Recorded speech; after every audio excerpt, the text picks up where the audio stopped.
Do you believe in such things as blessings?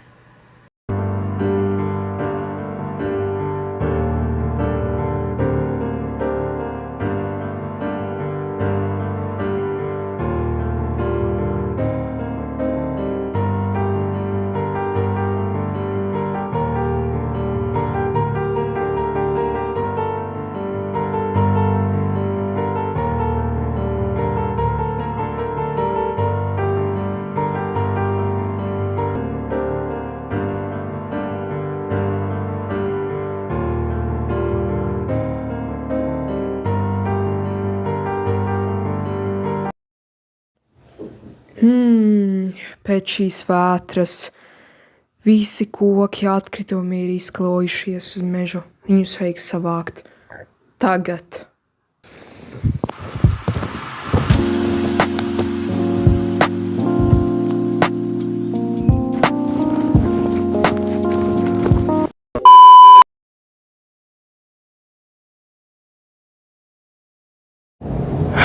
Tagad pēc vētras viss ir palicis tik dārgs.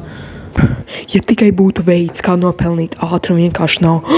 Azartspēles, jā! Davai azartspēles! Jā, cik jautri! Jā! Lūdzu melno! 8 melnais lūdzu! Jā! Uzvarēju! Nu tagad visu liekam uz krāšu, lūdzu celies augšā! Nē, es pazaudēju visu! Es vairs nekad nespēlēšu azartspēles, turpināšu vākt pudeles.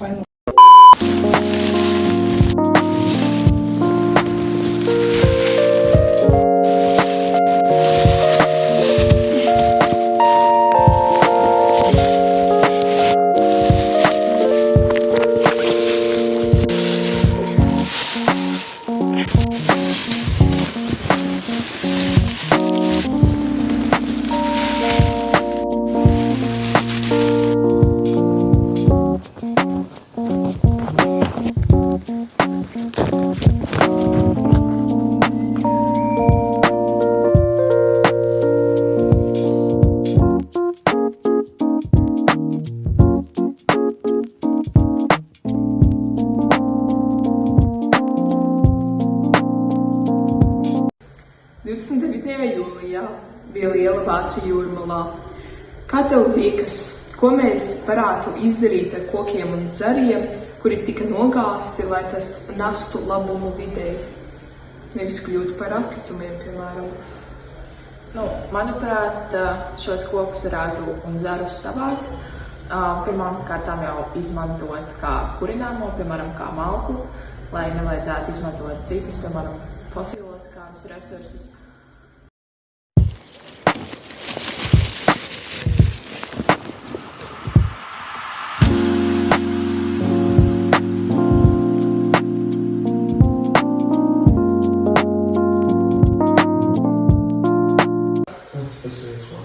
Kā var nodrošināt, ka izpostītie dabas materiāli, piemēram, koki, augsnes atliekas vai arī jūras zāles tiek izmantoti atkārtoti, nevis vienkārši izmesti ārā?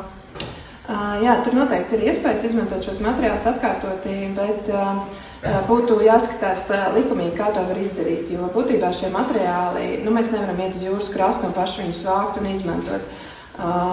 Šiem būtu pašiem, viņiem būtu tāda sadarbība ar skolām, un viņi piedāvāt skolām šos materiālus, piemēram, izmantot dizaina tehnoloģijas stundās.